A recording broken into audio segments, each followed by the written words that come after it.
So here in America, we basically have 4 different types of legally recognized union. First up, we have RLA unions. RLA unions are created by the Federal Railway Labor Act. The RLA applies to private sector workers who work for railroads or common carriers by air. The RLA puts significant limitations on the ability of RLA unions to strike, requiring an extended process of mediation and cooling off periods before any such strike would be legally protected. In fact, the RLA even allows Congress and the President to impose contract terms on a union and then bar it from going on strike. Next, we have NLRA unions. NLRA unions are recognized by the Federal National Labor Relations Act.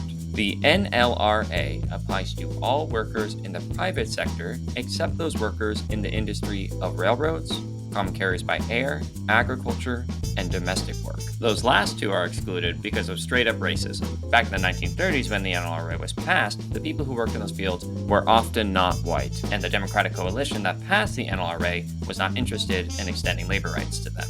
The NLRA provides much broader protections for workers to strike. You are permitted to strike as long as your strike is for a lawful purpose, which is to either protest something unlawful that your employer has done, or try to extract an economic concession out of your employer at the bargaining table. However, if you strike during a time that you're covered by a collective bargaining agreement where your union has agreed to a no-strike provision, then your strike will not be protected. The third type of legally recognized union in America is public sector unions. Federal public sector unions are very weak. That's because the Federal Service Labor Management Relations Statute, 1, bans such unions from striking, 2, does not allow unions to bargain over wages, hours, or benefits, 3, only allows such unions into certain agencies, and 4, gives the president at any time to issue an order saying no unions allowed in this federal agency because it's contrary to national security or whatever. State public sector unions are the first unions we've discussed so far that are organized under state law, not federal. In general, some states don't allow state employees to unionize at all. Other states provide limited union rights to public school teachers, firefighters, policemen, or other specific categories of state worker. Again, this is going to vary state by state, but in general, the ability of workers in state public sector unions to go on strike tends to be heavily curtailed under state law.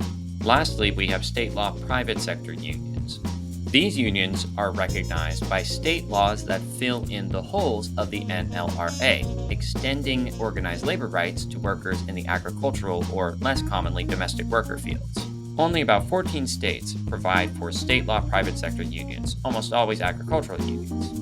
Within these states, some state laws prohibit agricultural unions from striking in important ways. Other states might actually give state law agricultural unions more striking rights than workers in industries covered by, say, the NLRA might enjoy.